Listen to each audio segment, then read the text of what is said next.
Bismillahirrahmanirrahim. Assalamualaikum warahmatullahi wabarakatuh. Waalaikumsalam Waalaikumsalam Waalaikumsalam warahmatullahi warahmatullahi warahmatullahi wabarakatuh. wabarakatuh. wabarakatuh. Alhamdulillah rabbil alamin. Alladzi bi ni'mati tatimmus shalihat. Asyhadu an la ilaha illallah wa asyhadu anna Muhammadan abduhu wa rasuluh. Allahumma salli wa sallim wa barik ala hadzal nabiyil karim nabiyyina Muhammadin wa ala alihi wa ashabihi ajma'in. Allahumma ati nufusana taqwaha wa zakkiha anta khairu man zakkaha. Anta waliyuha wa maulaha. Allahumma inna nas'aluka ilman nafi'a wa rizqan thayyiba wa amalan mutaqabbala. Amin. Yang kami hormati Bapak Iwan Hambali selaku Ketua Dewan Pengurus, kepada Ustadz Didin yang Masya Allah luar biasa menemani kita pada malam hari ini. Beliau akan membawakan tema berkaitan dengan masalah rukun-rukun jihad. Namun nanti akan sampaikan tentang kemuliaan 10 hari di awal di awal Dzulhijjah ini insya Allah. Ya kami mengingatkan juga kepada semua teman-teman dari ujung Jumberung Sumarjito, Pak Sumarjito ini dari Jumberung Pak, ya kan? Pak Sumarjito dari Bandung, tepatnya di daerah mana Pak? Lupa saya. Antapani saya. Antapani. Masya Allah bisa hadir malam hari ini. Kemudian Pak Suryadi dari Serang, Serang Pak ya, salah ya. Dari Serang, Masya Allah Ih, bisa Ustaz. hadir. Pak Warsono juga sama dari Serang, depan-depanan sama Pak Soleh. Karena Pak Pur dari Alhamdulillah. Pati, Alhamdulillah Pak Pur Pati bisa, dari Pati bisa hadir. Pak Uhuru Jakarta, Pak Jawa Jakarta, Pak Isnanto dari Bogor bisa hadir. Pak Nuki dari Purwakarta bisa hadir. Alhamdulillah. Semoga Pak Junior, nah ini dari Jakarta, ini punya gaya ini kan. Alhamdulillah. Terima kepada Allah malam hari ini Allah berikan kepada kita nikmat yang luar biasa, nikmat kesempatan, nikmat kesehatan, nikmat kehidupan yang luar biasa. Ini MC-nya udah datang nih, Pak Yudi. Karena berhubung MC-nya udah datang nih, saya kembalikan ke MC yang pada malam hari ini kepada Pak Yudi Widianto. Waktu dan sempat kami silahkan. Tafadhol Mas Kuro. Oh, Masya Allah. Assalamualaikum. Waalaikumsalam warahmatullahi Mohon maaf ini Waalaikumsalam. telat Waalaikumsalam. ini bapak-bapak semuanya. Kita mulai yang itu ya. Bismillah. Assalamualaikum warahmatullahi wabarakatuh. Alhamdulillah Waalaikumsalam hamdan warahmatullahi. katsiran thayyiban mubarakan fih. Alhamdulillah bersyukur. Asyhadu alla ilaha illallah wa asyhadu anna muhammadar rasulullah. Allahumma sholli ala Muhammad wa ala Muhammad kama sholaita ala Ibrahim wa ala innaka Hamidum Majid. Wa barik ala Muhammad wa ala Muhammad kama barakta ala Ibrahim wa ala innaka Hamidum Majid. Amma ba'd. Eh, Syukur kita panjang kepada Allah yang hari ini memberikan kita nikmat kesehatan, nikmat waktu luang sehingga malam ini kita bisa berjumpa lagi dalam kesempatan menurut ilmu yang insya Allah akan dibawakan oleh eh, guru kita Ustadz Didin Abu Qasyah yang alhamdulillah beliau sudah hadir di tengah-tengah kita. Kemudian selamat datang juga untuk guru kita Ustadz Sam dan bapak-bapak dan para hadirin semuanya, ibu-ibu barangkali ada ya. Sebelum kita mulai, saya ingin menyampaikan beberapa urutan acara pada malam hari ini, yaitu pertama MC sudah membuka, kemudian nanti diteruskan dengan tilawah surat As-Saff ayat 9 sampai 14 oleh Bapak Iwan Hambali, kemudian terjemahan oleh Bapak Junar Setiawan dari jam 20.10 sampai jam 20.15, kemudian dilanjutkan langsung 20.15 sampai 20.20 prakata dari Asatid PMI Ustadz Syam, kemudian kepada acara intinya yaitu pemaparan materi kajian oleh Ustadz Didin Abu Qasyah dari jam 20.20 hingga 21.10. Demikian kami sampaikan. Pertama kami aturkan kepada Pak Iwan Hambali untuk bisa memulai dengan tilawah. Tafadhol Maskuro. Assalamualaikum warahmatullahi wabarakatuh. Waalaikumsalam. Assalamualaikum warahmatullahi wabarakatuh. Waalaikumsalam. أعوذ بالله من الشيطان الرجيم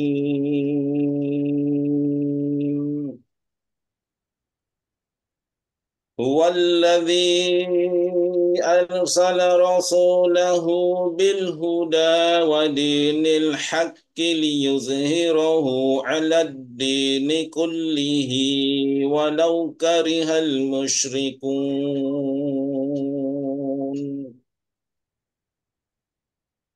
يا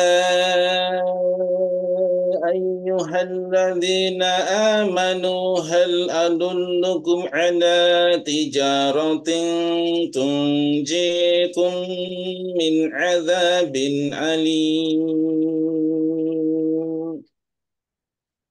تؤمنون بالله ورسوله وتجاهدون في سبيل الله بأموالكم وأنفسكم تؤمنون بالله ورسوله تؤمنون بالله ورسوله وتجاهدون في سبيل الله بأموالكم وأنفسكم ذلكم خير لكم إن كنتم تعلمون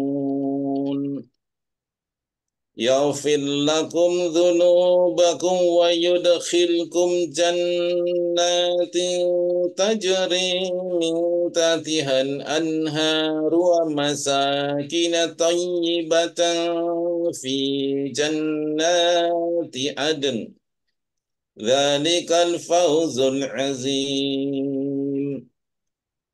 وأخرى تحبونها نصر من الله وفتح قريب وبشر المؤمنين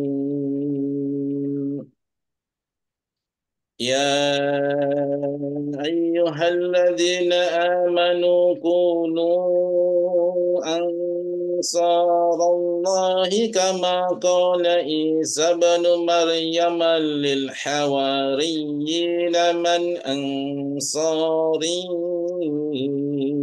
إلى الله قال الحواريون نحن أنصار الله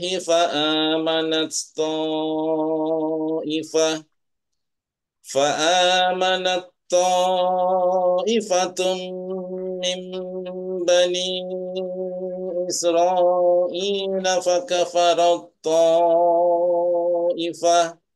فأيدنا الذين آمنوا على عدوهم فأصبحوا ظاهرين.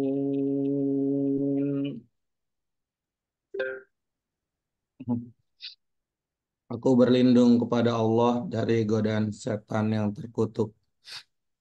Dialah yang mengutus Rasul-Nya dengan membawa petunjuk dan agama yang benar untuk memenangkannya di atas segala agama meskipun orang-orang musyrik membencinya. Wahai orang-orang yang beriman, maukah kalian aku tunjukkan suatu perdagangan yang dapat menyelamatkan kalian dari azab yang pedih? Yaitu kalian beriman kepada Allah dan Rasul-Nya dan berjihad di jalan Allah dengan harta dan jiwa kalian. Itulah yang lebih baik bagi kalian jika kalian mengetahui.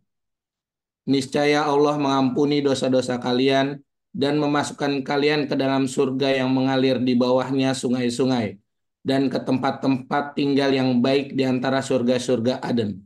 Itulah kemenangan yang agung. Dan ada lagi karunia yang lain yang kalian sukai, yaitu pertolongan dari Allah dan kemenangan yang dekat waktunya. Dan sampaikanlah berita gembira kepada orang-orang mukmin. Wahai orang-orang yang beriman, jadilah kalian penolong-penolong agama Allah, sebagaimana Isa putra Maryam telah berkata kepada pengikut-pengikutnya yang setia, siapakah yang akan menjadi penolong-penolongku untuk menegakkan agama Allah? Pengikut-pengikutnya yang setia itu berkata, kamilah penolong-penolong agama Allah. Lalu segolongan dari Bani Israel beriman dan segolongan yang lainnya kafir. Lalu kami berikan kekuatan kepada orang-orang yang beriman terhadap musuh-musuh mereka sehingga mereka menjadi orang-orang yang menang. Maha benar Allah dengan segala firman-Nya. Assalamualaikum warahmatullahi wabarakatuh. Waalaikumsalam Waalaikumsalam warahmatullahi warahmatullahi wabarakatuh. wabarakatuh. Terima kasih pada Pak Iwan dan Pak Joner yang telah membacakan tilawah surat dan terjemahannya. Kemudian mengikuti acara selanjutnya prakata dari Ketua Asatid BMI Ustadz Sam, kami persilakan. Tafadhol Ustadz. Baik, jazakallah khairan Pak Yudi selaku MC kita malam hari ini. Jazakallah. Assalamualaikum warahmatullahi wabarakatuh. Waalaikumsalam. Waalaikumsalam warahmatullahi wabarakatuh. Pembuka sudah saya siapkan tadi awal. Langsung kita ke beberapa hal yang saya sampaikan. Yang pertama, saya sampaikan jazakumullah khairan kepada jamaah sekalian. Jamaah bapak-bapak nih ibu sekalian atas komitmen kehadirannya di kajian Quran setiap pekan 2 kali dan juga di kajian Ahad malam Senin seperti ini setiap sepekan sekali.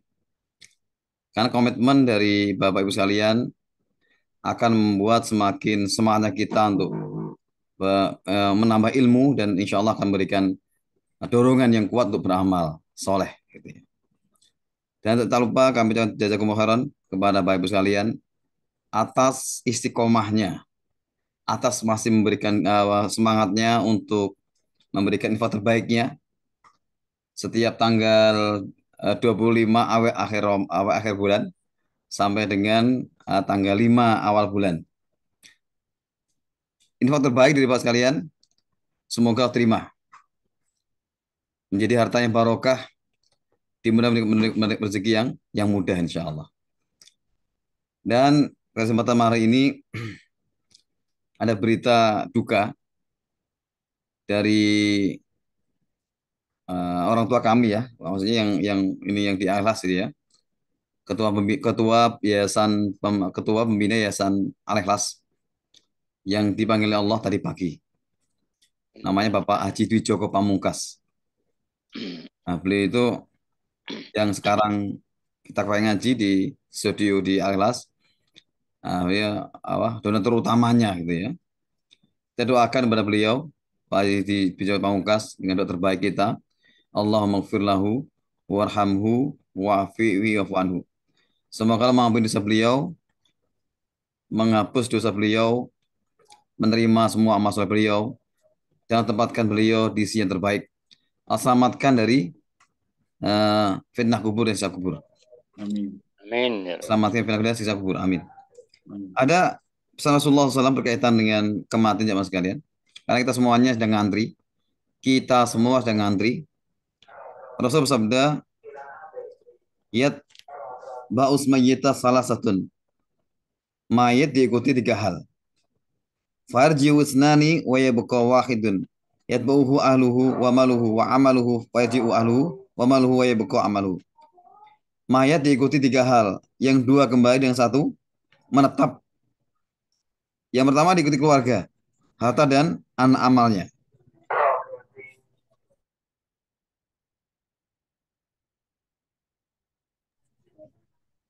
Ia diikuti keluarga, harta dan amalnya.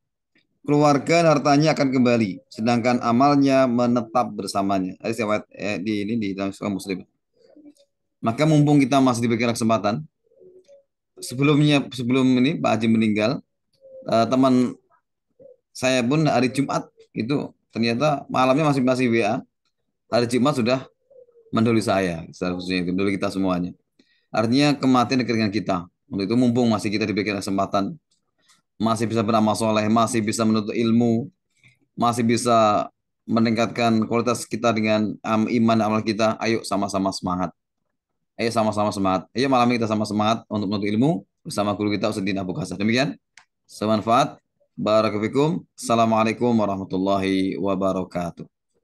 Waalaikumsalam. Waalaikumsalam warahmatullahi wabarakatuh.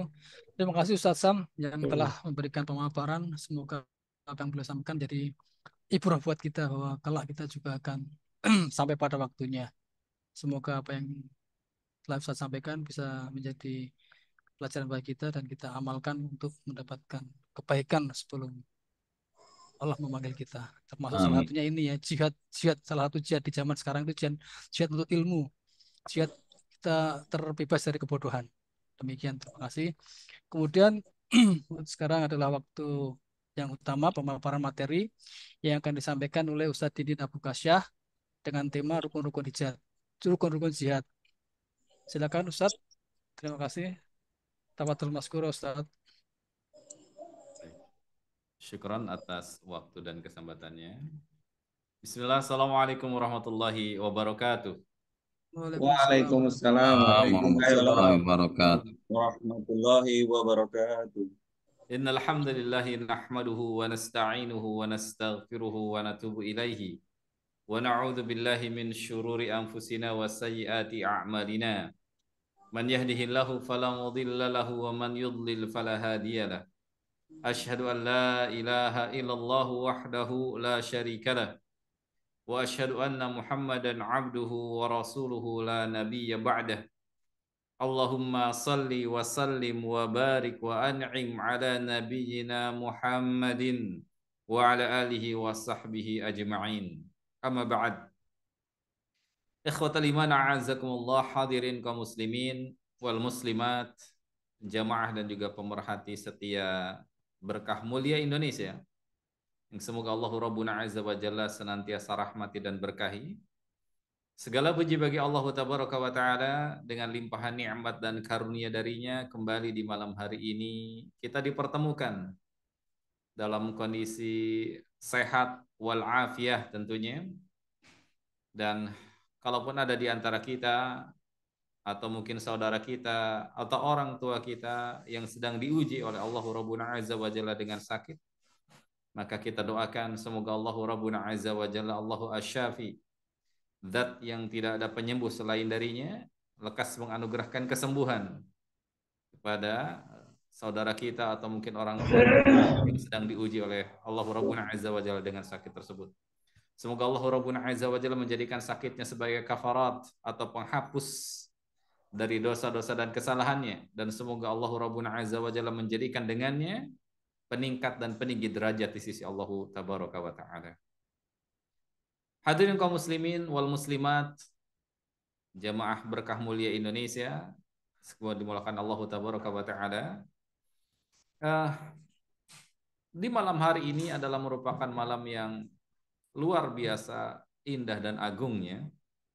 Kenapa demikian? Karena di malam hari ini kita berada di malam-malam dan di waktu-waktu yang begitu istimewa, di hari-hari yang begitu agung, di hari-hari yang segala puji bagi Allah Tabaraka wa Ta'ala. Allah memberikan kepada kita kesempatan bisa berada di hari-hari tersebut, yang dikatakan oleh baginda Nabi alaihi salatu wasallam, tidaklah ada satupun hari, ma min ayyamin, tidak ada satupun hari yang al-amalu salih fiha ahabu ilallahi min hadil ayyam, yang amal saleh yang dikerjakan oleh si hamba, ya, lebih Allah cintai daripada amal saleh yang dikerjakan di hari-hari ini. Apa hari yang dimaksud? Itu hari 10 hari pertama di bulan Dzulhijjah. Dan sekarang segala puji bagi Allah Tabaraka wa Ta'ala. Allah memberikan kepada kita kesempatan untuk hidup di bulan yang mulia ini, di 10 hari pertama di bulan Dzulhijjah. Nikmat yang sangat agung. Nikmat yang tidak semua kaum muslimin saudara-saudara kita mendapatkannya, sebagaimana tadi disebutkan oleh guru kita Ustaz Syam, ya, di mana saudara-saudara kita, ya, telah mendahului kita, artinya mereka tidak mendapatkan kesempatan sebagaimana kita mendapatkan kesempatan untuk hidup di bulan yang mulia, di 10 hari pertama di bulan yang agung ini. Oleh karena itu, bijaknya adalah kita maksimalkan seluruh potensi yang kita miliki, seluruh kesempatan yang kita miliki, maksimalkan untuk menjadikan dan berbuah pahala di sisi Allah Tabaraka wa Ta'ala.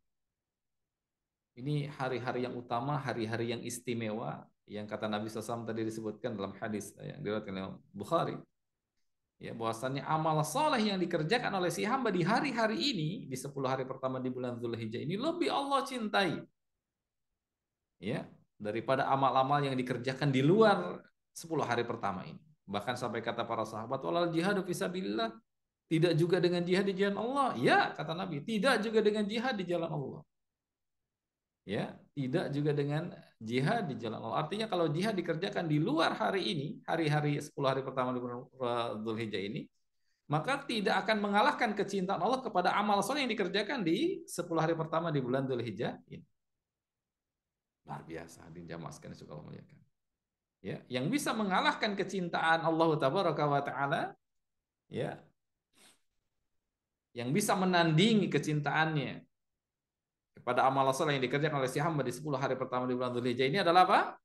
Itu seseorang yang keluar dengan jiwa dan hartanya di medan perang, di medan jihad. Lalu kemudian ia tidak kembali dengan jiwa dan harta, artinya dia mendapatkan apa? Mati syahid. Baru itu yang bisa menandingi. Ya, di luar itu maka tidak ada satupun amalan yang bisa menandingi kecintaan Allah kepada amal soleh yang dikerjakan oleh hamba di 10 hari pertama ini. Maka maksimalkan potensi kita. Maksimalkan potensi kita. Inilah waktunya dan masanya kita ya berbekal dengan sebaik-baiknya bekal. Ya, sering disampaikan oleh guru-guru kita di sini, Ustaz Syam pun menyampaikan bahwasannya tentu setiap kita itu memiliki potensi yang Allah bekali berbeda-beda. Ya, sangat sedikit manusia yang multi talenta dalam beramal soleh, sangat sedikit. Dalam sebuah hadis, ya, Nabi alaihi salatu wassalam bersabda dan menutur kepada kita bahwasannya di akhirat kelak ada orang yang dipanggil dari 8 pintu surga tuh. Ya, dari 8 pintu surga mereka dipanggil lah orang itu. Dari pintu jihad diseru agar masuk ke dalamnya, dari pintu sholat, dari pintu sodako, dari pintu ar-rayyan. Dipanggil orang itu agar masuk ke dalam surga melalui pintunya. Karena apa? Karena orang itu memiliki keistimewaan dalam semua lini amalan. Gitu ya. Dan tentu yang seperti ini sedikit. Dan satu di antaranya yang Nabi doakan siapa? Abu Bakar As-Siddiq radhiyallahu taala anhu As-Siddiqul Akbar. Ya. Yang Nabi SAW sebutkan wa arju an takuna minhum, dan saya berharap engkau salah satu dari orang yang diseru oleh 8 pintu surga tersebut. Gitu ya. Namun dari hadis itu juga dapat kita ambil pelajaran bahwasannya di sana ada hamba yang dipanggil dari pintu salat, yang itu menunjukkan amalan terbaiknya adalah salat. Di sana ada hamba yang dipanggil dari pintu apa? Dari pintu sedekah, yang itu menunjukkan amalan terbaiknya sedekah. Di sana ada yang dipanggil dari pintu apa? Dari pintu ar-rayyan, yang menunjukkan apa? Amalan terbaiknya adalah puasa, kan gitu. Tapi bukan berarti kemudian orang itu nggak sholat. Kalau sholat tetap indikator sholat wajib adalah indikator utama. Seorang itu dikatakan muslim. Namun pelajaran berharganya, masing-masing kita punya potensi. Masing-masing kita punya potensi. Maka maksimalkan potensi yang kita miliki itu. Ya, maksimalkan potensi yang kita miliki itu. Ada di antara para sahabat yang sampai iri. Ini namanya ghibthah ya. Ghibthah itu berbeda dengan hasad. Kalau hasad itu kecenderungannya iri yang kemudian mendasari keinginan agar nikmat yang ada dalam orang yang diirikan itu hilang. Nah, itu namanya hasad, dan itu tercela, dosa besar. Adapun ghibthah adalah keinginan untuk meniru dengan tanpa ada sedikit pun hasrat dalam dirinya agar keinginan nikmat yang ada di dalam orang yang dihasadi itu atau dighibthahi itu hilang. Nah, Abu Hurairah radhiyallahu taala anhu menuturkan bahwasannya ada sahabat, ya, sahabat miskin yang datang ke baginda Nabi alaihi salatu wasalam, dan mereka mengatakan dzahaba ahlud dutsuri bil ujur. Ya Rasul, orang kaya itu membawa pahala yang banyak. Mereka telah pergi jauh mendahului kita dengan memborong pahala yang banyak. Yusalluna kama nusalli wa yasumuna kama nasum wa yatasaddaquna bi fuduri amwalihim. Mereka bisa salat sebagaimana kita salat. Mereka bisa puasa sebagaimana kita pun puasa, namun mereka bisa sedekah, dan sementara kami gak bisa sedekah. Gitu ya. Berlomba-lomba tuh para sahabat. para sahabat yang miskin ini mengadu kepada Nabi SAW yang dalam sudut pandang mereka, mereka kehilangan kesempatan untuk mendapatkan kebaikan itu. Lalu Nabi SAW pun mengajarkan, menyampaikan kepada para sahabat ini agar jangan berkecil hati. Kata Nabi SAW, alikulli tasbihin sadaqah, walikulli tahmidin sadaqah, walikulli takbirin sadaqah. Bukankah setiap ucapan tasbih itu apa? Subhanallah. Itu pun dinilai oleh Allah sebagai sedekah. Bukankah setiap ucapan tahmid itu apa? Alhamdulillah. Itu pun dinilai oleh Allah sebagai sedekah. Bukankah ucapan takbir itu apa? Allahu Akbar. Itu pun dinilai oleh Allah sebagai sedekah. Ya. Nah, artinya gini, hadirin kaum muslimin yang saya muliakan. Setiap kita mungkin punya potensi berbeda-beda. Ada di antara kita yang diberikan kemampuan dia sanggup berpuasa. Ya, maka maksimalkan potensi itu untuk menjalankan puasa sebanyak-banyak. Puasa syar'i tentunya yang sesuai dengan tuntunan, karena ibadah itu barulah boleh dikatakan ibadah dan amal soleh kalau terpenuhi kepadanya apa? Dua rukun. Rukun pertama apa? Ikhlas, niatnya untuk Allah Tabaraka wa Ta'ala. Dan kedua apa? Mutaba'atur Rasul, mengikuti contoh Rasul Sallallahu Alaihi Wasallam. Ya, jadi puasa yang syar'i, yang sesuai dengan Allah, yang Rasul SAW ajarkan dan contohkan. Ya, puasa misalnya Senin dan Kamis, puasa 3 hari di setiap bulannya gitu ya, atau puasa Daud misalnya ya, puasa-puasa yang syar'i. Ya. Maksimalkan, diberikan kemampuan mampu puasa, maksimal. Karena nggak semua orang bisa mampu puasa seperti itu, ya. Misal para pekerja berat susah tuh bisa puasa begitu. Atau seorang yang diuji oleh Allah dengan penyakit apa tuh, GERD ya, atau asam lambung, atau sulit bisa puasa begitu. Maksimalkan potensi itu, yuk maksimalkan. Ada mungkin orang yang Allah diberikan kelebihan, dia bisa mudah bangun di sepertiga malam. Maksimalkan. Dengan melaksanakan sholat. Maksimalkan. Potensi yang Allah berikan itu. Bisa sholat sepertiga malam. Bisa baca Quran. Ada orang yang diberikan kelebihan ya Allah, oleh Allah, yaitu berapa apa? Hartanya. Maka maksimalkan dengan hartanya itu. Dia bisa mendapatkan kedudukan tinggi di sisi Allah Tabaraka wa Ta'ala. Ya. Dengan bersedekah, dengan berinfak, ya. Gitu. Nah, ini kita berada di momen di hari-hari yang istimewa. Di hari-hari yang sangat-sangat memiliki kedudukan yang sangat luar biasa dalam syariat kita. Ya. Sampai-sampai tadi kata Nabi SAW apa? Amalan di dalamnya lebih Allah cintai, bahkan sampai melebihi kecintaan Allah kepada apa? Jihad di jalan Allah Taala. Jadi sangatlah rugi manakala kita menanggalkan dan melewatkan hari-hari di waktu ini menjadi apa? Tidak berbuah pahala, ya. Maksimalkan kesempatan kita, maksimalkan waktu yang kita miliki di awal-awal bulan Zulhijjah ini dengan amal soleh. Perbanyak kita zikir kepada Allah, ya. Perbanyak takbir, perbanyak tahmid. Bahkan sampai para sahabat, semisal yang sering dicontohkan siapa? Abdullah bin Umar, kemudian ada Abu Hurairah radhiyallahu taala anhuma wardahuma, sengaja datang ke pasar tuh. Untuk apa, Pak? Ke pasar? Untuk takbir. Untuk takbir. Allahu akbar, Allahu akbar. Ya, untuk takbir, tahmid, tahlil. Ya, sengaja. Takbirannya dimulai dari kapan, Pak? Dari masuk tanggal 1 di bulan Zulhijjah. Takbirannya itu mulai tanggal 1 di bulan Zulhijjah. Gitu ya. Dimulai masuk kalender tanggal 1 Zulhijjah, maka kita diperintahkan, disyariatkan untuk memperbanyak takbir, tahmid dan tahlil. Takbiran. Tadi sengaja para sahabat ada yang sampai menyengaja untuk datang ke pasar. Ya, untuk menghidupkan sunnah ini agar manusia mengikuti. Gitu ya. Jadi saya mengingatkan diri saya pribadi, ya, dan juga jamaah sekalian kaum muslimin dan muslimat untuk memaksimalkan potensi dan kesempatan kita di hari-hari yang mulia ini. Ya, sambil jalan nih, beraktivitas, berangkat di jalan, ya berbanyak takbir lah.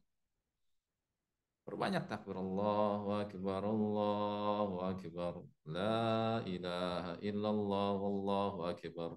Allahu Akbar walillahil hamd. Sepanjang jalan nggak apa-apa. Kita kumandangkan, kita keraskan.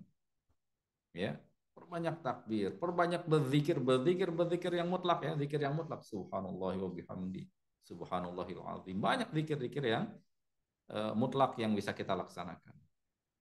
Ya. Sekali lagi ini ajakan bagi saya dan juga bagi kita semuanya, maksimalkan kesempatan, maksimalkan potensi yang ada dalam diri kita, ya, untuk menjadikan kita mendapatkan keutamaan yang begitu besar di bulan yang agung, di bulan yang mulia ini. Semoga Allah Rabbuna Azza wa menganugerahkan kepada kita semua taufiknya. Baik, hadirin kaum muslimin dan muslimat yang semoga dimuliakan Allah Tabaraka wa Ta'ala, kita melanjutkan pembahasan dari kitab Minhajul Muslim, buah karya dari Syekh Abu Bakar Jabir Al-Jazairi rahimahullahu taala rahmatan wasi'ah. Kita melanjutkan sampai kepada poin yaitu hal-hal apa Pak? Poin akan kita bahas sekarang. Rukun-rukun jihad. Rukun-rukun jihad. Silahkan dibuka bukunya. Rukun-rukun jihad. Arkanul jihad. Baik. Hadirin kaum muslimin yang semoga dimuliakan Allah Tabaraka wa Ta'ala. Rukun yang pertama dari amalan yang agung ini, jihad, adalah niat yang baik. Niat yang baik. Ya. Ini niat ini adalah menjadi rukun dalam semua jenis ibadah. Ya, niat yang benar. Niat yang baik itu niat yang benar. Niat yang baik dalam jihad itu apa sih, Pak? Niat yang baik dalam kita berjihad itu apa? Yaitu untuk meninggikan kalimat Allah. Untuk meninggikan kalimat Allah, itu niat yang baik. Motivasi dan dorongan kita berjihad itu untuk itu. Bukan untuk memperlihatkan apa Pak? Keberanian, bukan untuk memperlihatkan kehebatan. Bukan untuk memperlihatkan apa? Semangatnya, kekuatannya, sukunya, bukan.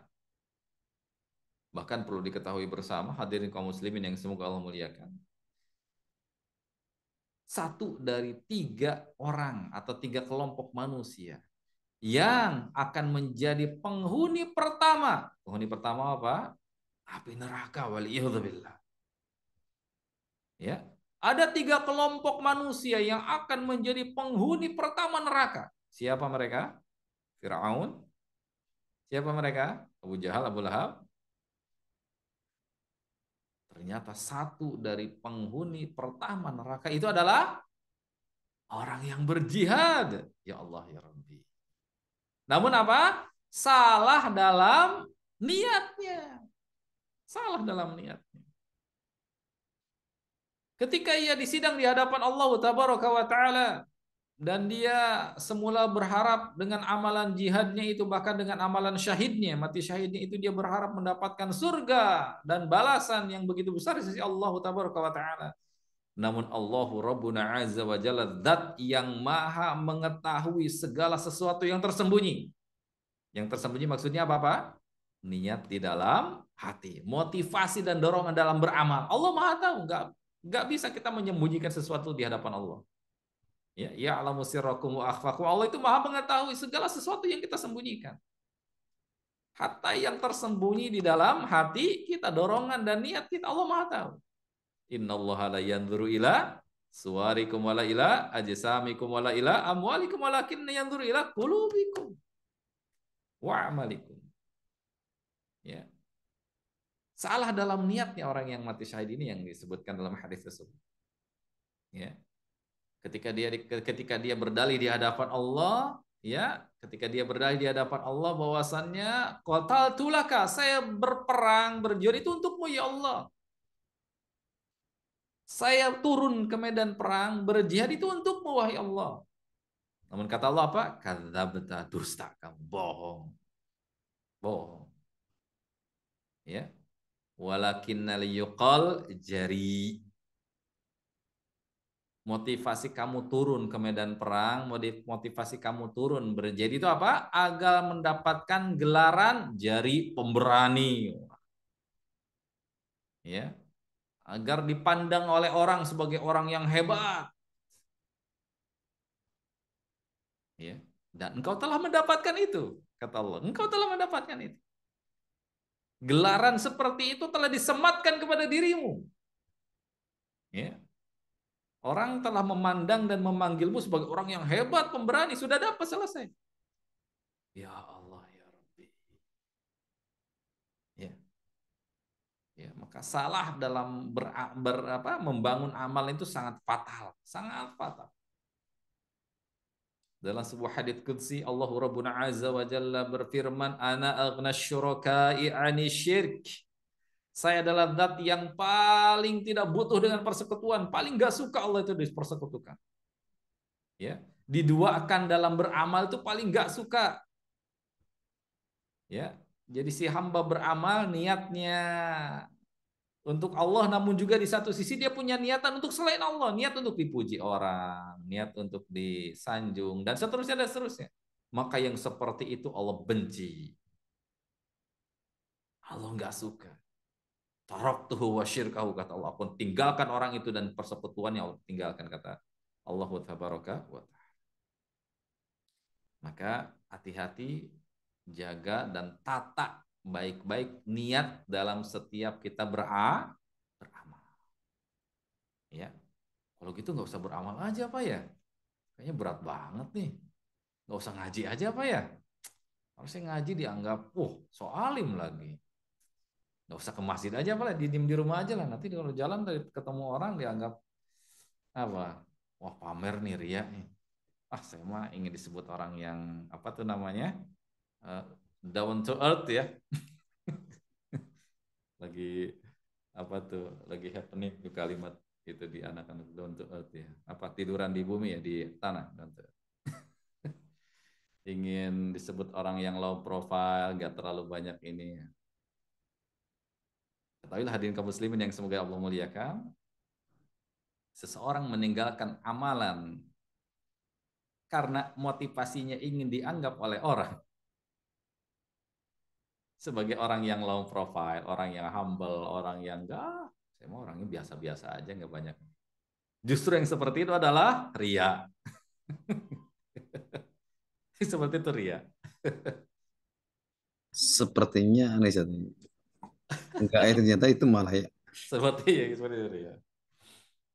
Al-Qadhi Fudail bin Iyad rahimahullah, salah seorang dari imam tabi'in.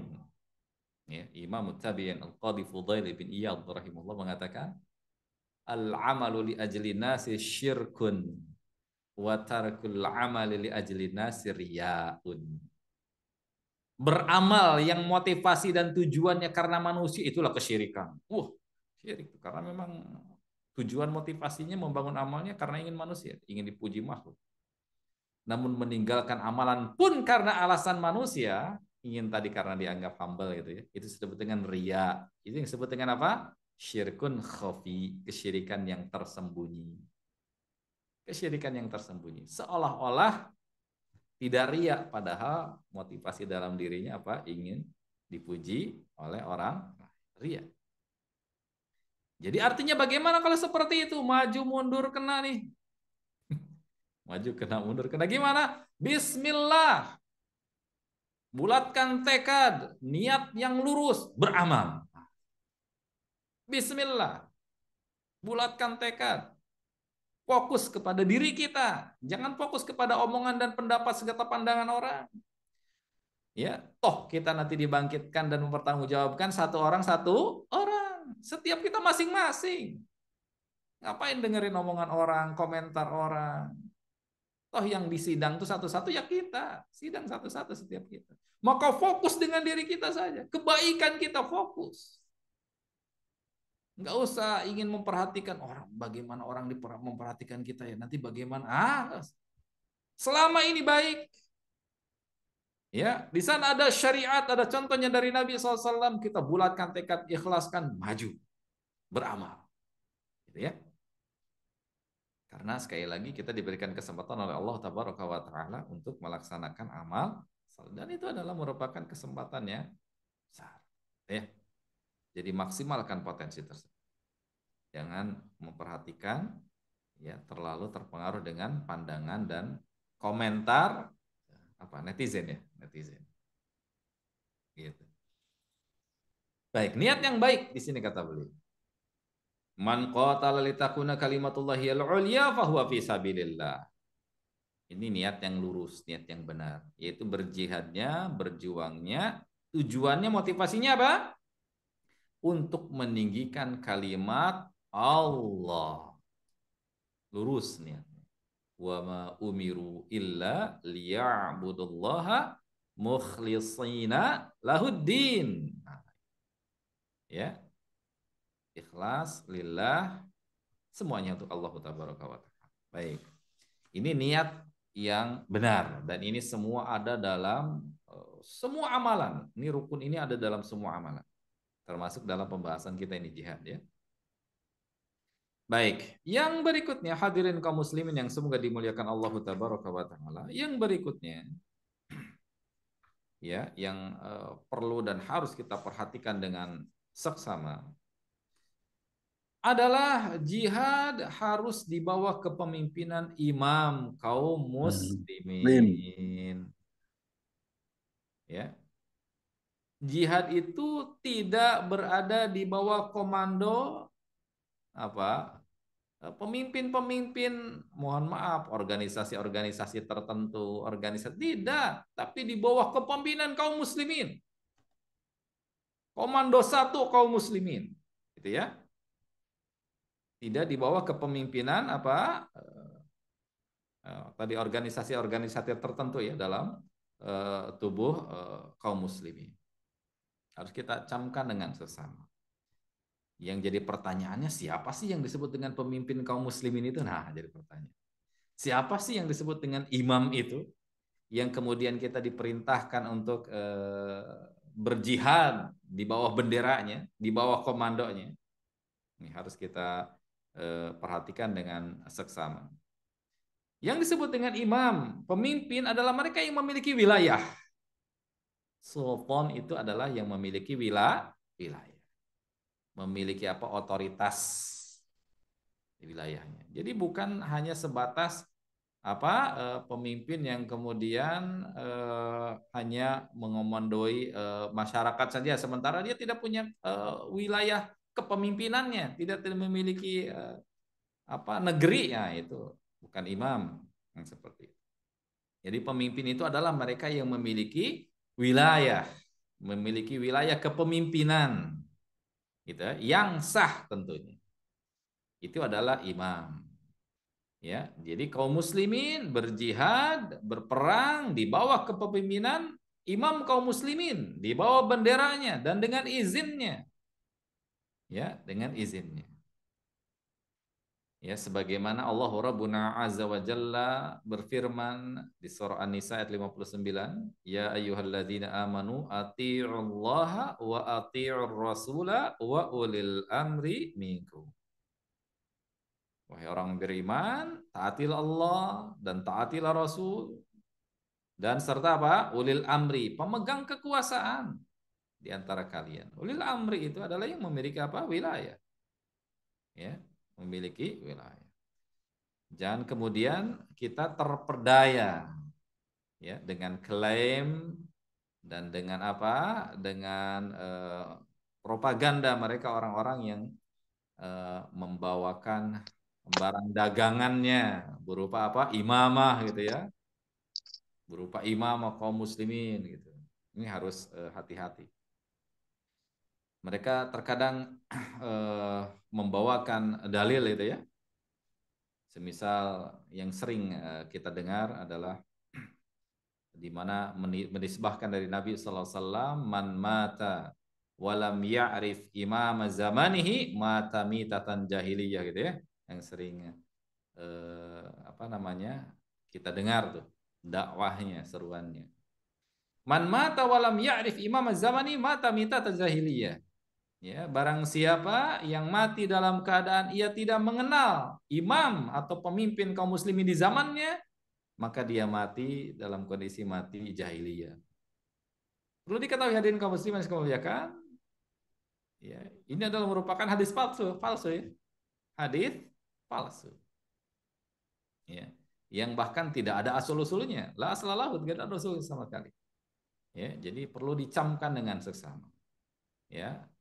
Jadi yang disebut imam di sana adalah imam kaum muslimin secara umum yang memiliki wilayah, memiliki kepemimpinan. Jadi bukan pemimpin atau imam di tadi komunitas-komunitas tertentu. Nah, tidak seperti itu yang disebut dengan imam. Gitu ya. Dan itulah yang disebut dengan ulil amri. Ya, berarti kalau di Indonesia, di negeri kita siapa? Ya pemimpin tertinggi di negeri ini. Ya, siapa? Presidennya. Yang disebut dengan imam atau pemimpinnya, karena dia yang punya wilayah, punya kekuasaan di negeri kita. Begitu. Baik, hadirin kaum muslimin yang semoga dimuliakan Allah tabaraka wa taala. Maka di sini kata beliau, maka bagi kelompok umat Islam manapun yang hendak berjihad untuk berperang di jalan Allah agar terlepas dan selamat dari cengkraman orang-orang kafir, diwajibkan ya di bawah komando imam tadi, pemimpin tadi ya, kaum muslimin seperti itu. Baik, yang ke berapa? Ketiga. Yang ketiga. Baik, yang ketiga, menyiapkan segala perbekalan. Menyiapkan segala perbekalan yang dibutuhkan. Ini rukunnya. Jangan sampai kemudian ya berjihad tapi modalnya apa, Pak? Modalnya semangat. Ya, susah. Ini sebagaimana belajar menuntut ilmu. Kan ada modalnya. Apa modalnya, Pak? Alat tulis ya gitu ya.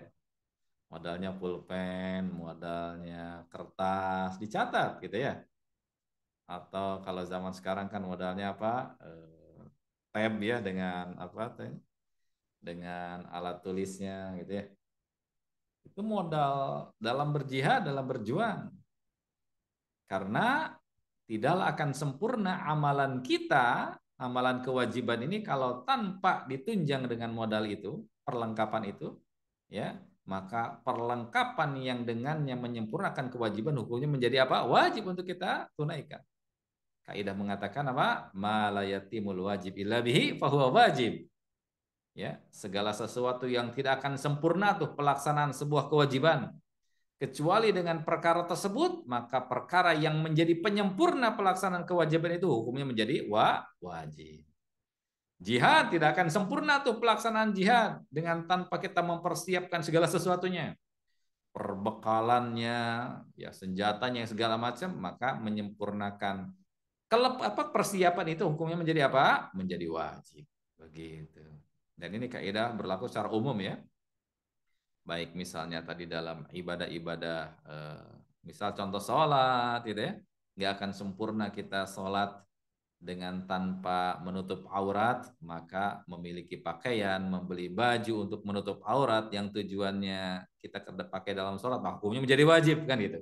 Ini kaidah secara umum. Misalnya tidak akan sempurna belajar dan menuntut ilmu kita dengan tanpa kita bermodalkan alat tulis gitu ya, pulpen, buku dan seterusnya, maka hukum membeli pulpen dan buku untuk tujuannya menuntut ilmu jadi wajib kan gitu ya. Tanpa misalnya nggak akan sempurna nih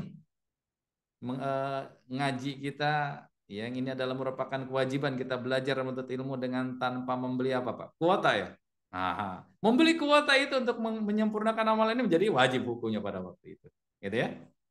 Jadi ini kaidah berlaku secara umum. Ya, intinya tidak akan sempurna pelaksanaan sebuah kewajiban kecuali dengan satu perkara itu, maka perkara yang menjadi pelengkap dan penyempurna amal kewajiban itu hukumnya menjadi apa? Ikut wajib, gitu. Nah, termasuk di sini persiapan. Termasuk di antaranya di sini persiapan. Allahu Rabbuna Azza wa Jalla berfirman di surah Al-Anfal ayat ke-60, wa'iddu lahum mastata'tum min quwwah, gitu ya. Dan persiapkanlah, ini perintah.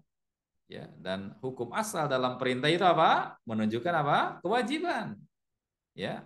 Al-aslu fil amri al-wujub. Kaidah mengatakan hukum asal dalam perintah itu adalah kewajiban. Dan persiapkanlah oleh kalian, ya, dan persiapkan oleh kalian segala kemampuan untuk menghadapi apa? Menghadapi mereka dengan segala bentuk kekuatan yang kalian miliki. Gitu ya. Jadi menyiapkan perbekalan, jangan sampai terjun ke medan perang, namun tadi nggak modal apa-apa. Sama dengan siapa Pak? Petani ke sawah, berangkat ke sawah nggak bawa cangkul, nggak bawa sabit, nggak bawa apa-apa. Ya kira-kira ngapain di sawahnya Pak? Ya bengong ya. Rokok, Ustaz. Iya di sawahnya cuman duduk ngerokok, repot urusannya. Nggak dapat apa, gitu. Jadi persiapan ini adalah rukun yang harus tertunaikan. Baik, berikutnya yang keempat. Rukun jihad yang berikutnya keempat apa? Keridhaan kedua orang tua. Bagi mereka orang-orang yang masih memiliki orang tua, maka harus dengan izin dan ridho dari kedua orang tua. Nah, ini juga menjadi dalil tuh ya akan tidak benarnya dakwahan dan seruan dari sebagian sempalan kelompok kaum muslimin yang bahkan justru mengajarkan anaknya untuk apa? Durhaka sama orang tuanya. Waliyadzubillah. Ya, karena dianggap bukan bagian dari kelompoknya, maka orang tuanya dikategorikan apa? Ya, ada yang dikafirkan orang tuanya sehingga tidak patuh lagi, tidak taat lagi, lebih taat kepada imam dan pemimpin sempalan kelompoknya. Waliyadzubillah. Ini ajaran jelas jauh menyimpang ya. Nabi Shallallahu Alaihi Wasallam ya memerintahkan ya para sahabat ya, bahkan salah satu dari salah satu dari syarat wajib Bang, yang Nabi SAW sebutkan indikatornya di sana adalah restu dan izin dari orang tua. Ketika ada di sana disebutkan ketika ada seorang laki-laki yang datang kepada Nabi SAW meminta izin kepada beliau untuk apa? Berjihad. Nabi bertanya apa? Apakah kedua orang tua masih hidup? Tanyaan beliau tuh gitu. Karena melihat nih pemuda nih, sahabat nih masih junior, yang pasti orang tua masih ada gitu. Apa jawabnya? Ya, saya masih memiliki orang tua. Apa jawab Nabi SAW? Perintah Nabi, fafihi mafajahid. Ya, fafihi mafajahid. Maka bersungguh-sungguhlah kalian dalam berbakti, berjihad dengan mengurus kedua orang tua. Dalam redaksi yang lain yang dibawakan oleh Imam Al-Bukhari dalam Al-Adabul Mufrad, bahkan Nabi SAW sampai bersabda kepada sahabat ini karena ternyata ketika sang anak ini bermaksud untuk berjihad, orang tuanya ya nggak rela karena mungkin melihat masih belia, masih muda, sehingga ketika memaksakan dia berangkat, orang tuanya nangis. Terbayang ya? Anaknya masih belia, masih muda, namun semangatnya luar biasa, ingin mendapatkan kebaikan, jihad bersama Nabi. Orang tuanya nggak terima, karena masih muda, sehingga orang tuanya sampai menangis. Ya, menangis. Apa Nabi SAW yang sabdakan kepada si pemuda itu? Irji' ilaihima wa adhikhuma kama ya bakaitahuma. Kembali kamu ke pangkuan keduanya, buatlah ia tertawa sebagaimana engkau telah membuatnya menangis. Bahagiakan dia keduanya sebagaimana engkau telah membuatnya menangis gara-gara kepergianmu itu. Jadi ini perlu kita camkan ya. Keridhaan kedua orang tua ya. Bahkan sampai Nabi SAW menuturkan apa? Ridho Rabbi fi ridhol walidain. Jadi keridhaan Rabb, keridhaan Allah itu ada pada keridhaan kedua orang tua. Wasakhatur Rabb, dan sebaliknya. Kemurkaan Allah itu ada di kemurkaan kedua orang tua. Jadi mencari keridhaan orang tua adalah merupakan rukun wajib dalam hal ini. Ya, rukun wajib dalam hal ini. Ya, mencari keridhaan kedua orang tua adalah salah satu dari rukun-rukun jihad. Wajib, gitu ya. Dan ini berlaku secara umum ya, tidak hanya dalam konteks jihad saja. Yang kelima, rukun yang kelima. Di sana disebutkan apa? Patuh pada pemimpin. Ya sebagaimana layaknya imam dan pemimpin dijadikan untuk apa? Dipatuhi dan ditaati lah. Apa manfaatnya kalau kemudian imam dan pemimpin itu justru malah apa? Ya, dibangkang perintahnya gitu ya. Tidak dipatuhi arahannya, apa manfaatnya jadi pemimpinnya gitu. Sebagaimana layaknya ketika seseorang menjadi makmum lah dalam sholat ya. Maka ju'ilal imamu liyu'tama bi, kata Nabi sallallahu alaihi wasallam seperti itu. Imam itu dijadikan untuk apa? Agar kita makmum menyempurnakan sholat bersamanya, gitu ya. Ya, patuh kalau imam ruku ya kita ikut ruku. Imam i'tidal kita ikut i'tidal. Imam sujud ikut sujud. Gitu ya. Jangan kemudian kita bikin acara sendiri. Ya, mufaraqah gitu ya. Jangan kemudian imamnya ruku nggak mau didahului imam kita, dia duluin imam ya. Ya, salah. Gitu ya, seperti itu. Bahkan membersamai imam saja dalam gerakan sudah tidak benar. Gitu ya, membersamai imam dalam gerakan-gerakan salat itu sudah tidak benar. Bukankah ya salah satu sebab kenapa di akhirat di padang mahsyar ada orang yang dibangkitkan dalam kondisi mukanya seperti apa, Pak? Keledai ya, seperti keledai. Keledai. Jadi di akhirat itu di padang mahsyar ternyata penampilan manusia itu berbeda-beda. Berbeda-beda. Ya.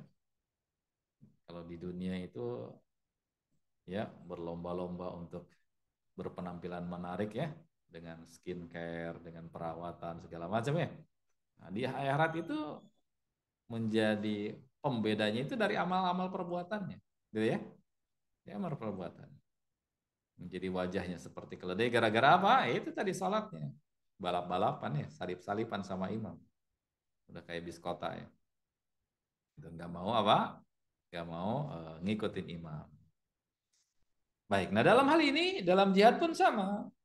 Patuh terhadap pimpinan, komando pimpinan, ya, dan komando tentunya harus satu ya, karena kalau komando banyak repot, bisa apa terjadi kekisruhan, bisa terjadi apa kekisruhan.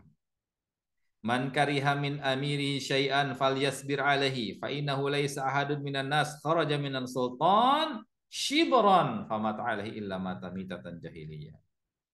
Ya, barang siapa yang membenci sesuatu dari pemimpinnya, maka hendaklah dia bersabar menghadapinya. Patuh tetap sabar.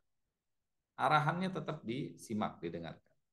Karena sesungguhnya jika seorang keluar dari kepemimpinan meskipun sejengkal, kepemimpinan sini kepemimpinan yang sah ya, imam kaum muslimin yang sah, maka dia seperti itu keluar dari kepemimpinan yang sultan, yang syah, sultan pemimpin yang tadi punya wilayah, walaupun hanya sejengkal, maka dia mati dalam kondisi mati jahiliyah. Hadis riwayat Bukhari.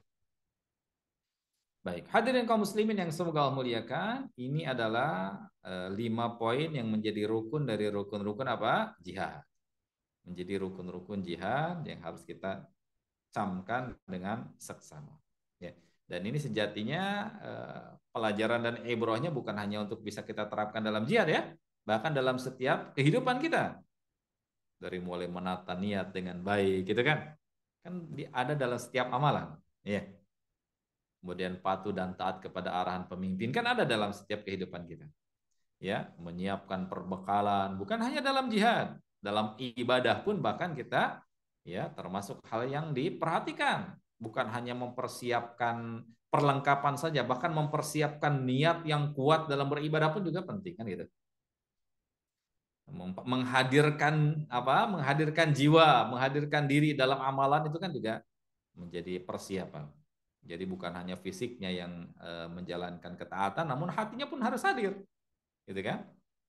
Misal dalam sholat, ya fisiknya ruku, ya fisiknya sujud, ya fisiknya takbir, maka hatinya pun harus hadir. Ya, ini bisa diaplikasikan dalam amalan-amalan kita. Kemudian restu orang tua, berbakti kepada orang tua, ini pun dalam setiap kehidupan kita diperintahkan untuk itu. Ya, jadi bukan hanya berlaku untuk amalan jihad semata. Gitu. Hadirin kaum muslimin yang saya muliakan. Selanjutnya di sini adalah beliau melanjutkan yaitu untuk hal-hal yang perlu untuk kita perhatikan ketika sudah berada di medan apa? Di medan perang. Ya. Sudah berada di medan jihad. Yang harus kita perhatikan nih. Apa yang pertama? Yang pertama tentu kalau istilahnya pemadam kebakaran apa Pak? Motonya pemadam kebakaran pantang pulang apa? Apa? Pantang padam sebelum pulang. Pantang padam sebelum pulang. Luar biasa. Pantang pulang sebelum padam tuh Pak, balik. Biasa. Nah, gitu. Ya, luar Salah, biasa. pantang madang sebelum pulang. Madang. Pantang Madang. luar biasa, barakallahu fikum. Ya, bertahan. Kalau sudah maju ke medan perang, maju, nggak ada kata untuk mundur. Pantang pulang sebelum menang, nah, itu ya. Pantang pulang sebelum menang. Bahkan lari dari medan perang, hukumnya apa? Dosa besar. Dosa besar. Kalau sudah terjun ke medan perang, maka tidak ada kata selain maju. Nah, ya, nggak ada istilah balik kanan, nggak ada istilah balik kanan. Kecuali kalau memang di sana memang ada apa? Taktik, ada strategi, itu lain hal. Kalau strategi pemimpin yang mengatakan seperti itu lain hal. Karena perang itu kan penuh dengan apa? Penuh dengan strategi ya, penuh dengan tipu daya. Hal itu tidak mengapa. Namun kalau seseorang lari, kabur, tunggang langgang karena khawatir dan keselamatan dirinya, maka itu tidak diperbolehkan. Dalam surah Al-Anfal ayat ke-15, Allah Azza wa Jalla berfirman, "Ya ayyuhalladzina amanu idza laqitumul ladzina kafaru zahfan fala tuwalluhumul adbar." Hai orang-orang yang beriman, apabila kamu sudah bertemu nih dengan orang kafir yang akan menyerangmu, ini sudah berhadapan nih, sudah berhadapan. Sudah berhadapan, muslim dan kafir sudah berhadapan. Maka pada waktu itu janganlah kamu berbalik membelakangi mereka. Mundur itu nggak boleh. Nah, nggak ada istilah mundur.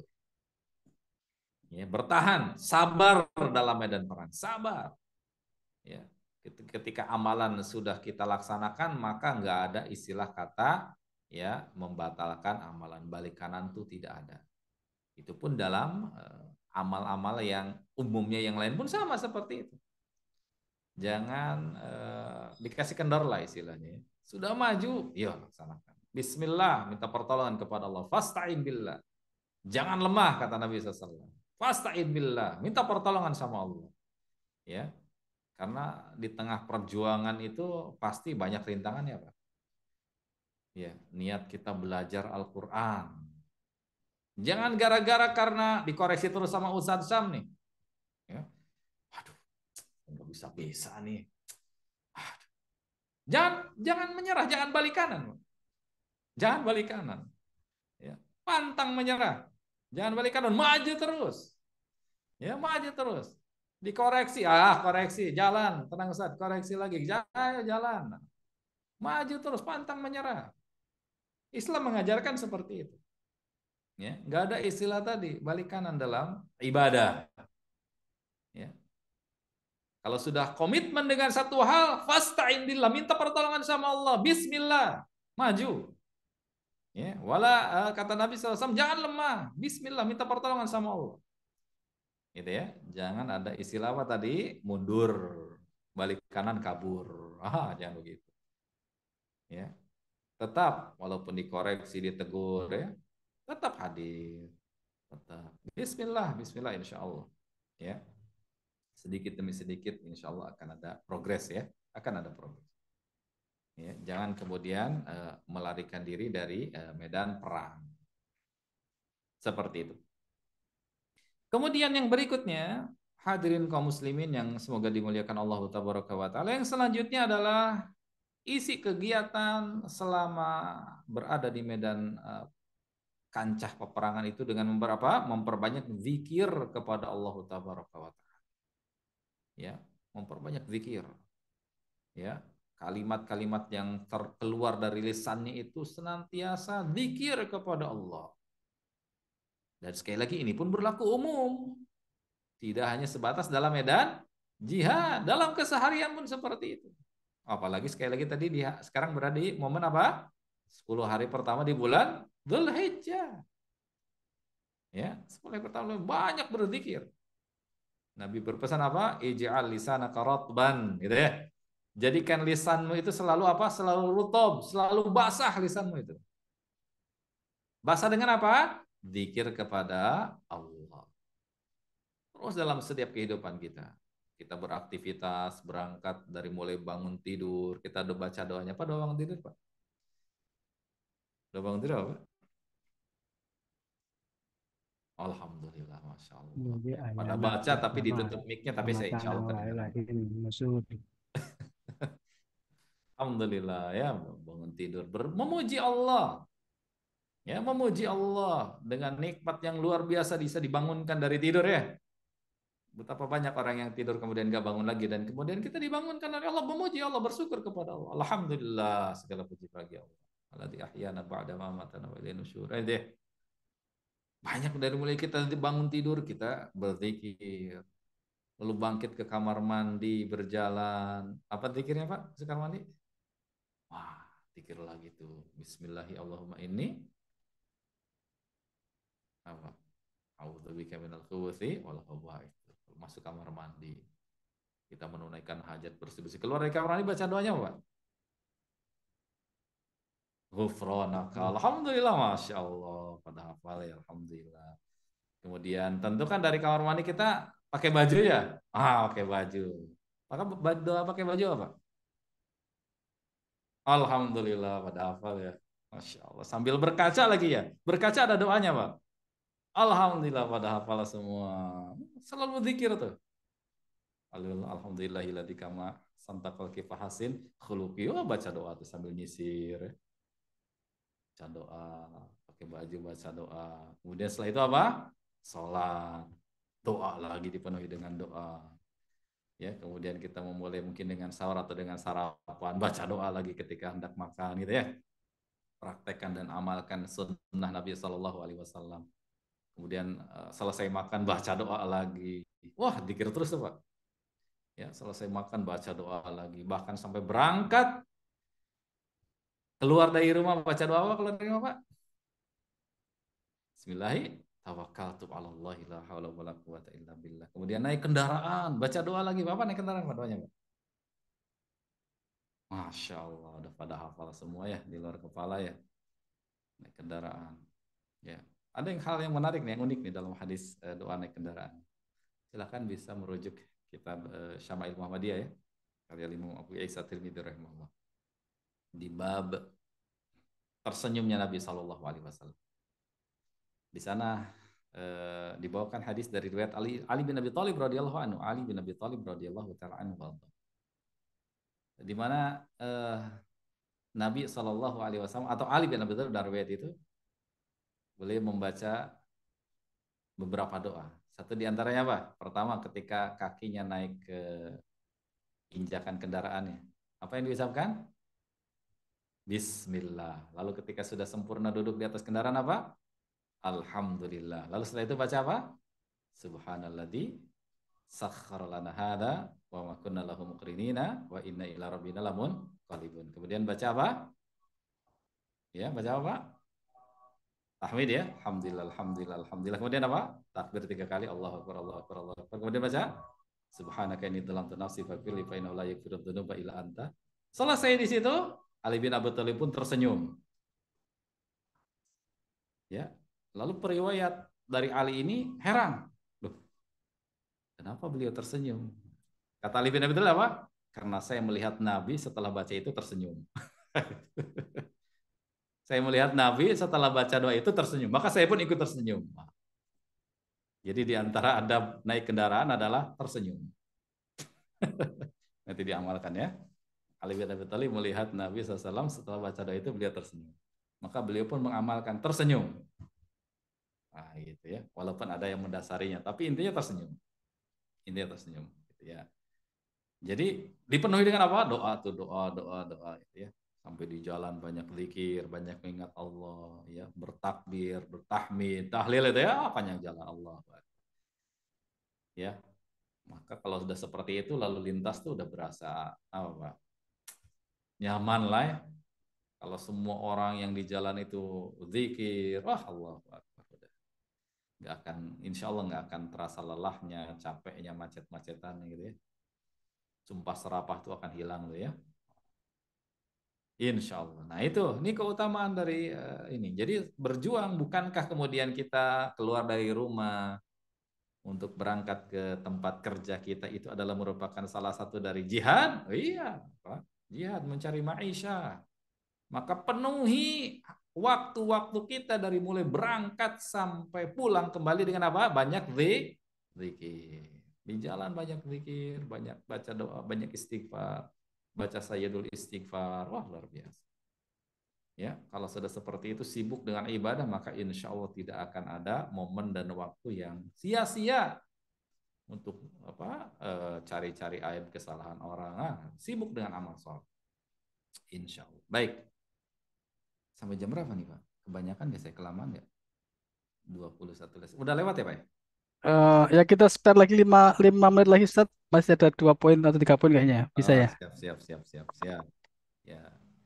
Ya, kita lanjutkan. Nomor berapa tadi? 3 ya?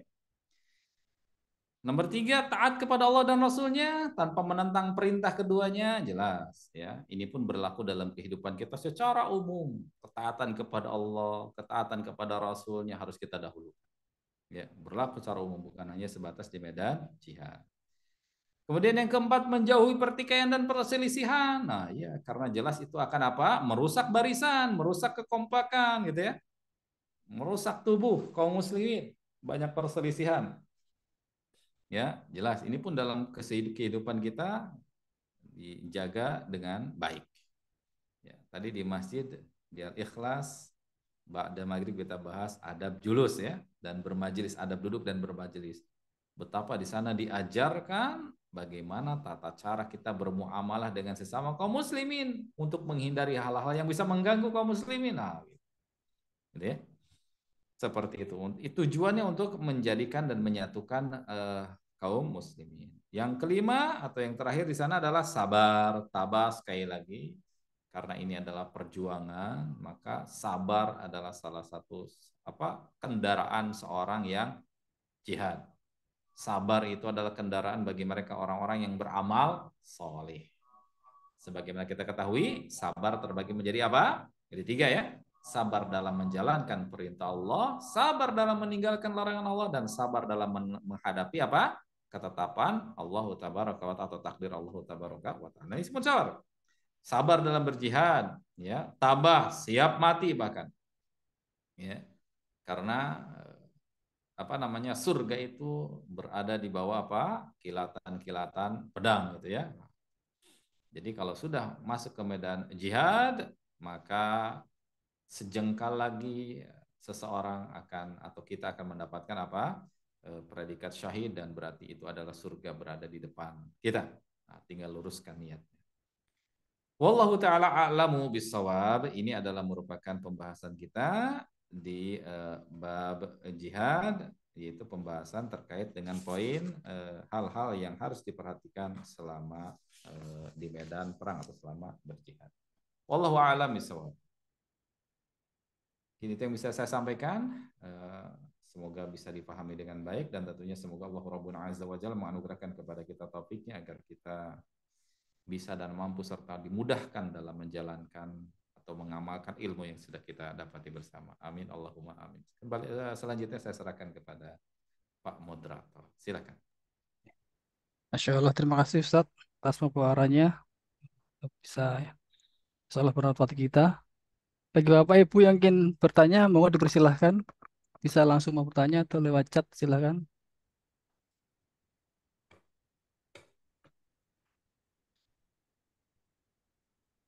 Ada? Kalau nggak ada, wah masa harus siap. Siap ini saya terus yang nanya ini. Ada Ustaz, saya deh boleh. Saya boleh bertanya deh Ustaz. Ada beberapa pertanyaan Ustaz nih, Mat. menunggu yang lain belum bertanya. Ustaz tadi dijelaskan barangkali barang siapa membenci pemimpin adalah dia sabar dan sebagainya, melainkan terakhirnya tuh dia mati dalam keadaan mati jahiliyah. Mati jahiliyah itu seperti apa Ustaz ya? Bisa dijelaskan Ustaz ya? Ya, hadirin kaum muslimin yang muliakan, tidak semua sesuatu yang Apa Ustaz? Apa mic-nya kurang dideketin oh mic-nya. tes Itu Ustaz. oh, kan. Apa? Tekan dari Terus depan saya Ustaz. pegang deh. Oke. Oke. Baik.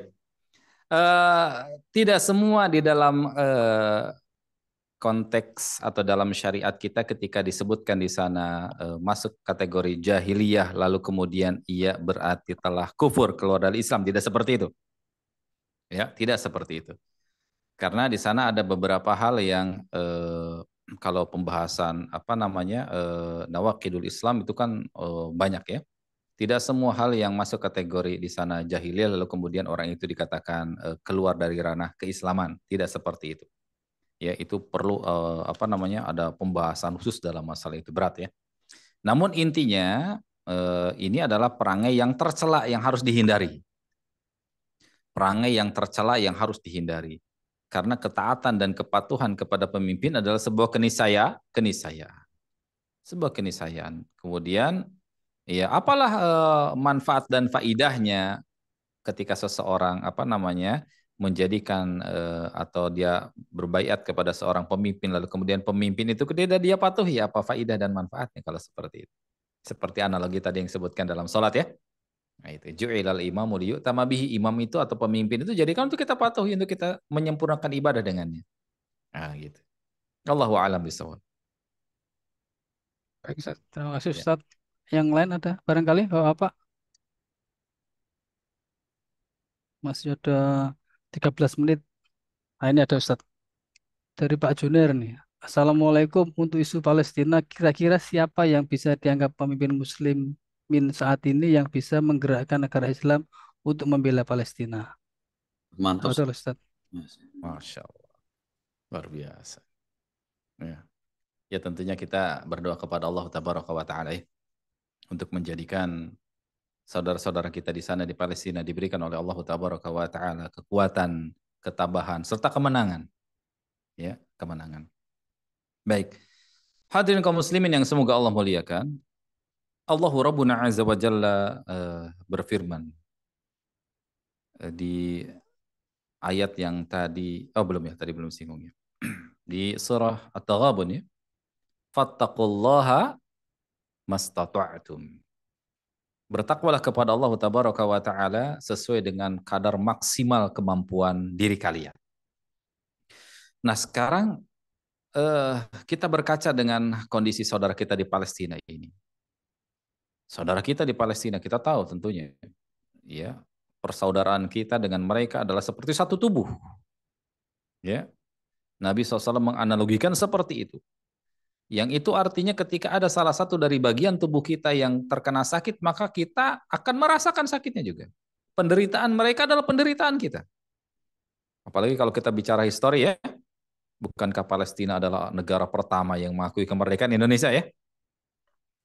Indonesia dijajah sekian tahun lamanya, sekian ratus tahun lamanya. Dan ketika kita atau pendiri negeri ini mengikrarkan kemerdekaan, dan mereka adalah negeri pertama yang mengakui itu.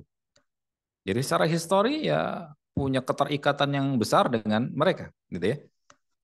Jadi hadirin kaum muslimin yang saya muliakan, ya. Lalu bagaimana langkah kita? Nah sekarang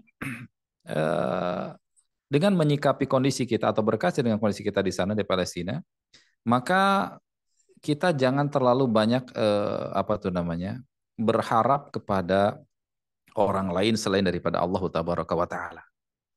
Yaitu maksudnya apa? Jangan sampai kemudian timbul di diri kita akhirnya sibuk dengan apa? Menyalahkan apa? Menyalahkan apa? Menyalahkan sosok-sosok tertentu dalam kondisi ini ya. Kenapa di sana begitu? Kenapa di sana begini? Kenapa kok negeri? Enggak begitu, Pak. Tapi berkaca kepada itu, lihat kepada diri kita. Apa yang kita bisa perbuat untuk mereka nih? Gitu ya. Apa yang bisa kita perbuat untuk mereka? Karena tentunya kita tidak akan dibebani sesuatu yang di luar kapasitas kita. Lalu bagaimana kita dengan misalnya bisa nggak, mampu nggak kita melakukan apa tuh arahan atau melakukan apa istilahnya ya apa tuh namanya Misalnya kita bisa mengintervensi ya gitu ya, mengintervensi negeri-negeri tertentu kaum muslimin untuk bisa berperan lebih besar dalam masalah ini, tentu itu di luar kapasitas kita. Maka yang bisa kita lakukan, ya, yang bisa kita perbuat semaksimal yang bisa kita lakukan, ya bisa kita lakukan. Misal kita punya kemampuan finansial, ya kita support dengan dukungan yang tadi di awal sebutkan, banyak sedekah, banyak bantu mereka dengan harta yang kita miliki. Ya, sedekahkan. Bantu mereka karena mereka benar-benar sangat membutuhkan. Gitu ya. Yang bisa kita perbuat dengan berdoa, jangan sampai putus untuk mendoakan mereka di setiap sholat-sholat kita, Pak. Setiap sholat-sholat kita.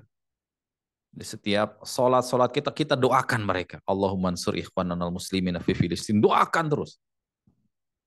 Nggak bisa bahasa Arab, pakai bahasa Indonesia. Allah Maha tahu. Ya. Nggak bisa bahasa Arab, pakai bahasa Indonesia.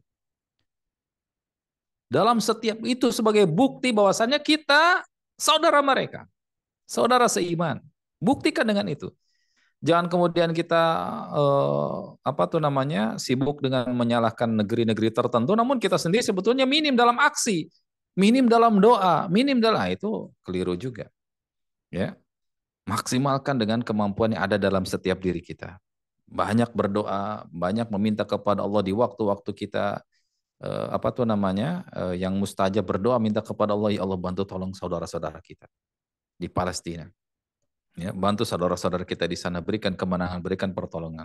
Ya Allahumma ansur ikhwanana muslimin fi Filistin. Doakan seperti itu. Allahumma ansur ikhwanana muslimin fi Filistin. Doakan dalam setiap salat kita. Kemudian apa lagi yang bisa kita lakukan? Ya tentunya dengan aksi yang nyatanya apa? Di antaranya adalah ya tidak mendukung dan kemudian tidak membantu mereka orang-orang yang membantu terjadinya aksi genosida di sana. Ya, kita bersihkan rumah-rumah kita dari produk-produk yang sudah jelas membantu Zionisme di sana. Ya, jangan kemudian kita mencela mereka, namun kita mengkonsumsi dan memanfaatkan produk mereka, jangan begitu. Dari mulai di rumah kita bersihkan nih, dari mulai kamar mandinya nggak ada produk-produk mereka, dari mulai seperti itu, upaya nyata. Apalagi yang bisa kita lakukan? Ya jelas sikap dan perbuatan orang-orang Zionis ya kita hindarkan, jangan sampai kemudian kita mengikuti sifat sikap mereka. Jadi intinya lebih kepada aksi, Pak ya. Aksinya tadi ya dari diri kita banyak-banyak. Jangan pernah sepelekan doa. Jangan pernah sepelekan doa. Ya, jangan pernah menganggap remeh doa kaum muslimin. Doa itu silahul mukmin, senjatanya orang yang beriman. Yang jadi permasalahan terkadang kita itu tergesa-gesa dalam berdoa ya. Tergesa-gesa artinya kita tuh ingin berdoa sekarang langsung dikabulkan. Nah, itu jadi masalah. Ya, kita tidak dituntut untuk masalah pengabulan doa, yang kita dituntut untuk apa? Untuk berdoa. Ya, saya yakin dan saya yakinnya doa kaum muslimin itu udah ada yang dikabulkan oleh Allah untuk saudara-saudara kita di Palestina. Saya yakin. Di antara jutaan kaum muslimin berdoa, ada yang Allah kabulkan pasti, dan semuanya pasti dikabulkan. Namun masalah waktu, masalah momen ini yang Allah Maha tahu dan Allah Maha kehendaki. Ya. Berkaca dari kisahnya siapa? Nabi Musa alaihi salatu wassalam. Ya, Nabi Musa alaihi salatu wassalam. Yang ia berdoa alaihi salam kepada Allah tabaraka wa taala. Ya. Untuk apa? Untuk bisa selamat dari siapa? Dari Fir'aun. Berapa lama antara doa Nabi Musa dan pengabulannya itu? Ada yang tahu, Pak? Berapa lama, Pak? Nabi Musa. Barakallahu fikum. 40 tahun Nabi Musa berdoa dan baru dikabulkan oleh Allah tabaraka wa taala. Ya. Kita baru berdoa sehari 2 hari, sebulan 2 bulan sudah merasa capek. Nggak terlihat nyatanya lalu putus berdoa setelah itu. Nah, jangan begitu. Ini ujian bagi kita juga, ujian kesabaran, ujian kesungguhan. Benar nggak kita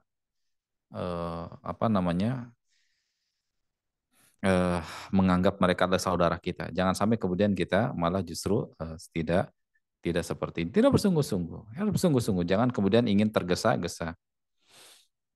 Nabi SAW ketika melihat di awal-awal Islam berdakwah di Mekah ya, dari sejarah kita bisa banyak belajar Pak, dari sejarah.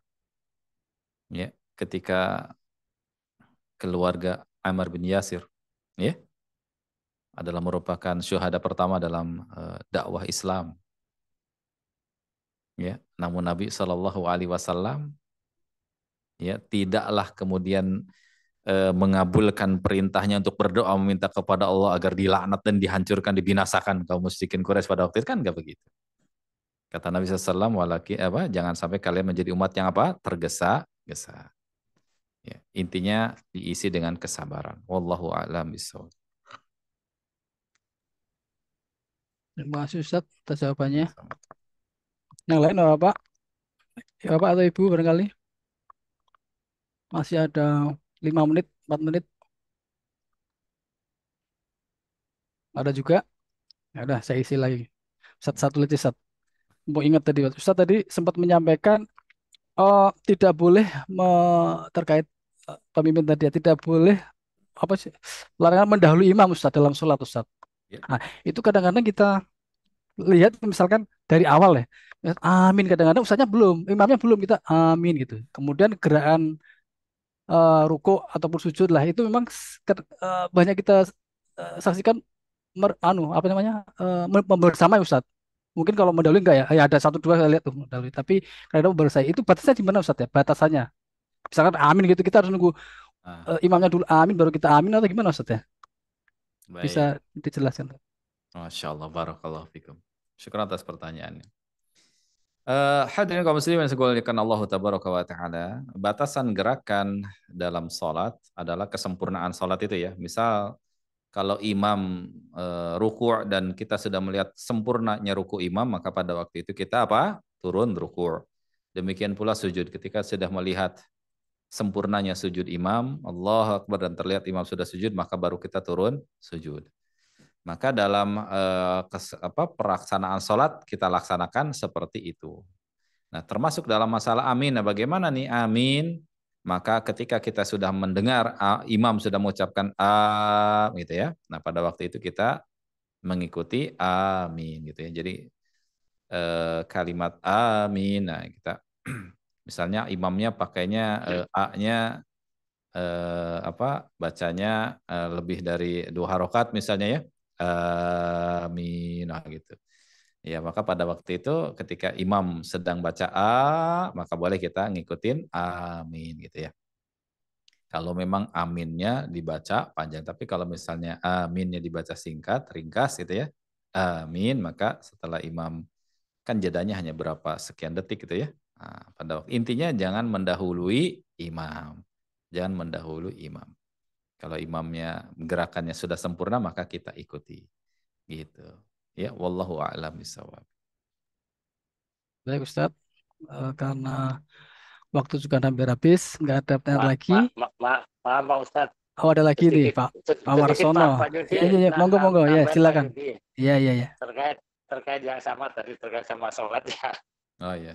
Begini Pak Ustadz, itu kan tadi kalau Pak Yudi tentang amin.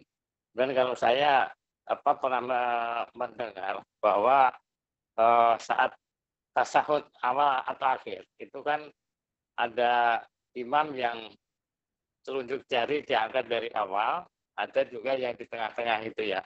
Nah, kalau sementara kita kan nggak bisa melihat itu termasuk di kategori tadi nggak Pak Ustadz? Masya Allah, barakallahu fikum, luar biasa nih. Syukron, Pak siapa Pak Warsono ya Aji? Dari Serang atau Serang nih Pak? Serang. Bacanya Serang ya, bukan Serang Pak ya? Serang juga boleh juga sih. Barakallahu fikum, Masya Allah. Nanti kalau dipotong kalimatnya Warsono Aji diserang, wah itu kalimatnya repot. Diserang ya, bukan diserang ya. Betul Pak. Baik, syukur atas pertanyaannya Bapak. Hadirin kaum muslimin yang semoga dimuliakan Allah tabaraka wa taala. Kita diperintahkan untuk di ayatnya tadi berlaku umum ya, fattaqullaha mastata'tum. Tentu akan repot Pak ya safnya misalnya ada 5 saf nih di belakang. Pas kita ke bagian saf terakhir kelima, ingin memaksakan melihat 5, masa bangkit dulu dari tahiyat kan agak sulit. Nah, bertakwalah kepada Allah semampu kita. Itu yang pertama. Jadi kalau kita jangan membebankan sesuatu di luar kapasitas kemampuan kita ya. Karena memang ujian yang Allah berikan kepada kita memang selalu pas dengan kita. La yukallifullahu nafsan illa wus'aha. Jangan membebankan diri di luar kapasitas kita. Termasuk dalam masalah sholat ini. Ya, termasuk dalam sholat ini. Kemudian yang berikutnya, ada beberapa hal yang di sana dikategorikan oleh para ulama sesuatu hal yang mutlak untuk diikuti dan ada di sana sesuatu hal yang sifatnya ditoleransi untuk sedikit berbeda dengan imam. Intinya rukunnya dapat. Nah, gitu. Contoh. Apa contohnya, Pak? Di dalam sholat tahiyat itu, ya, duduk dalam tahiyat itu, maka jumhur ulama atau afwan ijma bahkan ya, ijma bukan jumhur, bahkan ijma ini sepakat para ulama dalam tahiyat akhir, baik dia yang 2 rakaat maupun yang 3 atau 4 rakaat, maka bisa dilakukan dengan bentuk duduk apapun sesuai dengan kemampuan kita. Itu ijma.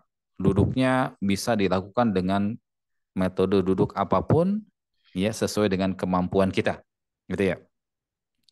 Lalu di sana ada perbedaan atau sudut pandang dalam tata cara duduknya. Nah, gitu. Dalam tata cara duduknya. Artinya duduknya boleh secara umum tahiyat akhir itu ya harus duduk. Nah, gitu. Ya, ijma'nya itu. Namun yang menjadi perbedaan itu adalah tata cara duduknya.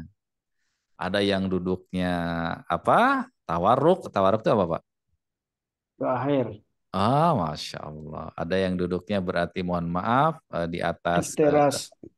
ya, ada yang duduknya iftirash, ya berarti duduk di atas kaki sebelah kiri ya, nah, kaki kiri. Ada yang duduknya tawarruk, yang itu berarti duduknya mohon maaf, pantat kita menyentuh lantai langsung ya. Itu seperti itu, duduk tawarruk. Nah, ini perselisihan kaifiyah tata cara. Nah, dalam hal ini maka apa namanya ada perselisihan, ada yang lebih mengutamakan kalau 2 rakaat maka dia duduknya iftirash. Kalau lebih dari 2 rakaat maka pada waktu itu berarti lebih dari 2 kali tahiyat ya, 2 kali duduk di antara 2 kali duduk tahiyat, maka pada waktu itu boleh yang utama adalah duduk tawarruk gitu ya. Nah, ada perbedaan dengan imam, misalnya sholat subuh nih, imamnya dia mengamalkan duduknya tawarruk misalnya. Ya. Kalau kita bicara madhab seperti itu, misalnya madhab Imam Syafi'i duduknya tawarruk misalnya kalau duduk tahiyat 2 rakaat. Lalu ada yang makmumnya mengamalkan pendapat yang berbeda, duduknya ternyata dia duduk iftirash gitu ya, karena mungkin memandang hadisnya lebih kuat misalnya contohnya. Maka perbedaan semisal ini bisa ditoleransi itu, bisa ditoleransi walaupun berbeda itu. Namun intinya rukunnya tetap sama. Ya duduk di antara tahiyat akhir. Intinya rukunnya tetap sama.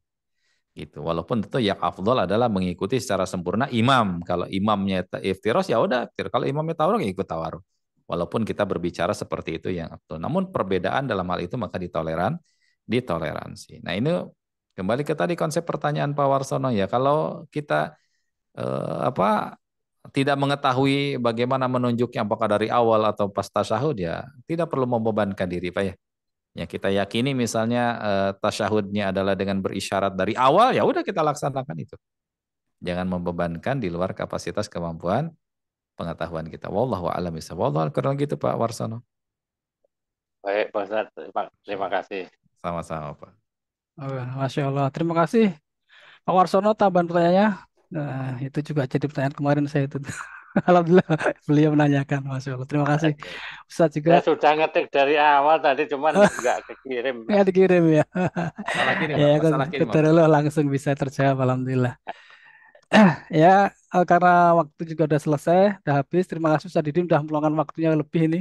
Dan Bapak Ibu hadirin yang masih setia menemani ikut hadir di kajian ini. Semoga Allah catat ini sebagai amal ibadah kita ya. Menurut ilmu, Amin. meski karena waktu udah habis, kita tutup dengan kafatul majelis. Subhanallah wa bihamdika, asyhadu an la ilaha illa anta, astaghfiruka wa atubu ilaik.